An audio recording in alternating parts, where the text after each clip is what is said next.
We're going to talk to these gentlemen about the possibility of no income tax. Mr. Flat Tax himself, Steve Forbes, is joining us in just a moment, chairman and editor-in-chief of Forbes Media, and Marcus Lemonis, host of The Fixer on Fox Business and Fox Nation, CEO of Camping World and executive chairman of Bed Bath & Beyond. Many business interests for Mr. Lemonis.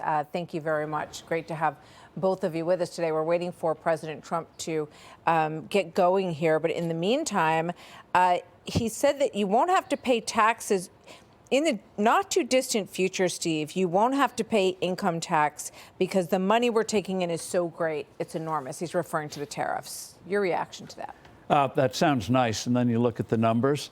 Federal income tax receipts are about $2.5 trillion.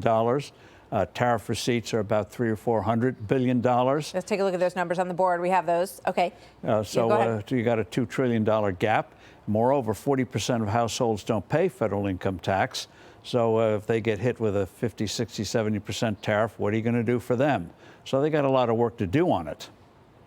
Indeed. So there's a big gap, Marcus, but President Trump says, and he always looks to Scott Bessent in this moment and says, how many trillions are we going to have coming in? Because he knows these numbers, and he wants to prove that this is doable. What do you say to this plan? I don't know if he really believes that it's doable. I think the ideology of lessening people's taxes is one thing. Steve mentioned the $2.5 trillion of receipts. Mm-hmm. There's no source of revenue that's going to replace that. And we look at the deficit we're already in today. 2.2 isn't even enough.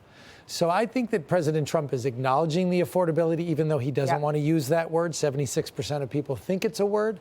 How are we going to fill the gap? I think we just need to simplify everything as opposed to making it more complicated. This idea that you started the show with there's going to be a dividend, that's never going to happen.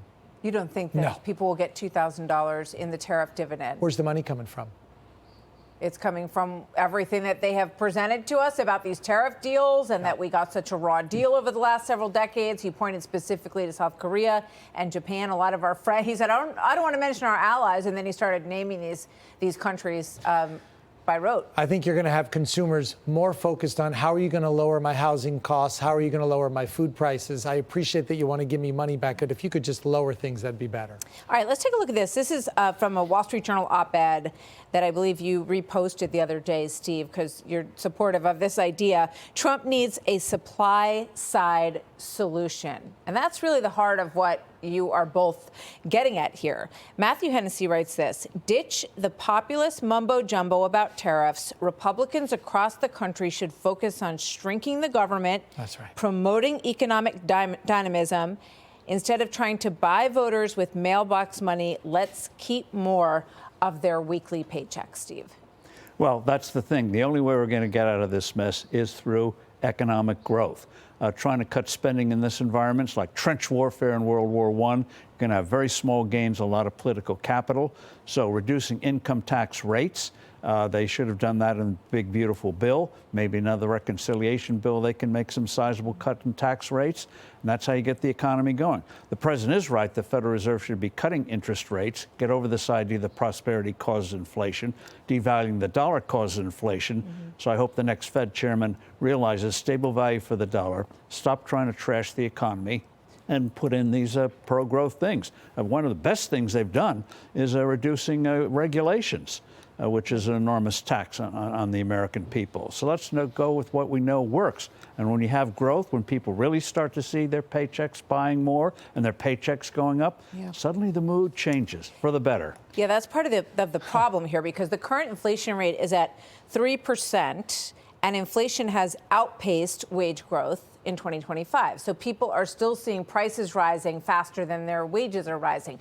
Marcus, if you were doing the message, if you were in the White House and they said to you, what do you think, how can we communicate this to the American people, and give us like 3 things that we can do to make their life more affordable? What would you say? Well, it's going to be the first time I disagree with my friend here on the right. We do need to cut costs. And if we were running a business and we were basing the business making more money on just selling more, we'd have a problem.